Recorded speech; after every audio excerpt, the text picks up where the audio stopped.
You have to learn your limits, because if you don't, then you're going to be like a shooting star that goes super fast, super bright, but then it burns and fades out into the night, right? So the reason why I bring this up is because I have been running on very little sleep for the past 2 nights. 2 nights ago, I had 2 hours of sleep, and then last night I had 4 hours of sleep for various reasons. If you watch my previous episodes, then you'll know. But the result of that was me almost falling asleep behind the wheel today for the 4th time in my life. So for some context, right? I have fallen asleep behind sounds so stupid. I've fallen asleep behind the wheel 3 times in my life. The first time was in 2022. The second time was this year in March. The third time was this year in June. And you may be thinking, Peter, look, oh, sorry, May. And you may be thinking, like, Peter, what are you doing? I know, I'm really stupid. But the truth is, all that means is that I didn't know what my limits were, and I never paid attention. And so if you don't pay attention to your limits, and if you don't know your limits, then you're going to crash and burn. For me, it was quite literal, right? I literally crashed and burned, right? And today, because I had a little sleep the past 2 nights, I was doing all that I could to stay awake. Like when I was driving to my 7 a.m. client, like I was stomping with my left leg. I was stomping on the car, trying to, move. I was like dancing a little bit. I was singing to the song, like screaming the songs out just to stay awake. And like the moment I came home, like I came onto this bed and I was like a little woozy, and I just knocked out instantly, right? And what's so crazy is that the moment, like, I only slept for an hour, right?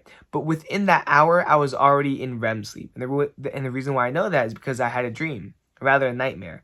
And that nightmare was I was dropping off my dad at the airport, my family off at the airport, just like kind of like how I visited my family at the airport over there, or last night. So I dropped my family off at the airport, and I was going down the freeway, and all of a sudden I noticed that there was incoming traffic going towards me. So I slammed the brakes, and all of a sudden the freeway turned to ice, and my car started spinning, and then I crashed into another car, and that was awful. That was like PTSD, and then I woke up. That was only within an hour. So the point being, I needed a lot of sleep, and I could have crashed again if I fell asleep behind the wheel. And so now, here's the important part. Now I know that the absolute max I can do is not getting enough sleep for 2 nights straight. That is the max. If I do any more than that, then I'm probably cooked, right? And even today was cooked. Maybe if I had an energy drink, it might have been better. But like, know your limits. And this goes for not only your health, but also working, right? Like what's it called? Before my car accident in May, I was working so much and I was getting so burnt out to the point where I got really, really sick. And I spent 2 entire days, like 2 entire mornings and nights just in bed, like literally just sleeping in bed. I did nothing else. I didn't go out. I didn't do anything. I just stayed in bed. That was it. No work, no nothing. So if you kind of think about it like this, right? At least when it comes to burning out, the more that you work, right, and the less, and like, there's a proportional relationship between how much you work and how much you should rest. If you neglect the rest, then your body's going to force you to rest. And for me, it was in the form of falling asleep behind the wheel. So know your limits, because if you don't, like I said at the beginning of the video, you will crash and burn. But today was a pretty good day. I got a decent amount of work in, not as much as I would have liked because because of that nap that I took. Because I took that hour nap and I had 2 back-to-back meetings with my client. Oh, so much to go into there. With my client and also my boss. And then after that, I took a nap for like 3 hours. But before I get into what I did before or after that, the meeting that I had with my client, Sean, it was phenomenal, to be honest. Like, well, it is only going to be phenomenal if she carries through with her actions. But I told her that, if you want to achieve something, right, something big, then you have to change your identity. Like, who you are now and the person you want to be to achieve that thing, those are 2 totally different people, right? And the biggest difference between them are the beliefs that they have. And also, if you want to get here, that new person, you're going to have to go through a shit ton of pain. Like, a ton of pain. Like, that is the ultimate cost of you going from here old to new here. All right. And I was telling her this, like, you can't run away from pain. And also you cannot give yourself negative and limiting beliefs and labels, identity labels, right? For example, you cannot say like, I'm impatient. Like I'm tired. Oh, I don't have time. I don't have time to hit the gym. I don't have time to do grocery shopping. Grocery shopping is boring. Meal prepping is it's just bland. Because when you say those things will become true. Sorry if I'm a little mumbly. I'm a little sleepy. But if you believe those things will become true, or you will act in alignment with those things, right? So it's very important that you closely audit how you perceive things to be and what goes on through your mind when you are doing them or the lack thereof, right? The example I always go to is, would you go to church every single Sunday, or would you go to your temple, whatever it may be? Would you go to your religious place every week if you weren't religious? The answer is probably no, right? So that's a prime example of how your beliefs will manifest into your actions, and your actions manifest into the reality that you want to have, right? So it all stems from your beliefs, your identity, right? So that was the conversation I had with her, and I was like, dude, I'm gonna be honest, like, you can't be telling yourself that. You cannot be telling yourself that, right? And we're gonna help you find strategies to get you to lose weight, but you have to accept our help, but also you have to look within. That's the big needle mover, okay? And then my meeting with Michael, pattern interrupts are the thing. If you want to succeed, you're gonna have to pattern interrupt. You can't be like everyone else. You can't be like sheep. You have to be different. At least if you want to gain the amount of success that you have or the results that you want. For example, the clients that he sees, like, I was shocked when he said this. I was like, yeah, so what do you do if like XYZ client, it's a specific client, like doesn't want to lose weight, right? And it's been a long time. And he said this. He said, this is what I would tell the client. Hey, listen, let's call her Jane. Hey, listen, Jane, like how does it feel like knowing that, your husband Jim like has lost so much weight already, and that you haven't? Like that's almost been a year and he's lost all this weight and you haven't. Like he said it in a much more like, it's like it punched. It was like a gut punch, like a liver punch that really like it hurt, right? But that's the thing. You have to be willing to say what most people don't say. And you have to say what that person that you're trying to tell it to doesn't want to hear. Because it's going to evoke so much pain that they're going to be in so much shock that they're going to want to change. Right? I wish I remember the exact phrasing.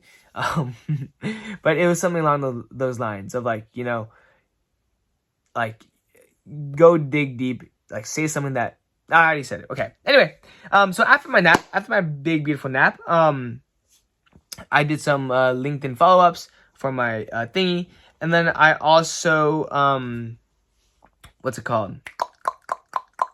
I also sorted out my LinkedIn campaigns, right? And I actually had a talk with my mentor about this yesterday, but I wish I might talk about it tomorrow, but I'm probably gonna have something else, so I'm gonna say it here, okay? Oh, actually, I'm gonna say it next time. It's so good. But basically, I had to talk to my mentor, and I realized something, and it was that most coaches, what they love to do is send automated text messages. They love to send like text-based stuff, automate it, have a certain thing in their bio, show up a certain way. And the thing is, if every single coach is already doing that, and if I do that, right, then I'm not going to succeed. And the reason why so many different people, so many different coaches are doing that is because they are lazy. It's just human nature. You want to do what's easy. You want to do what's guaranteed. You want to do what works.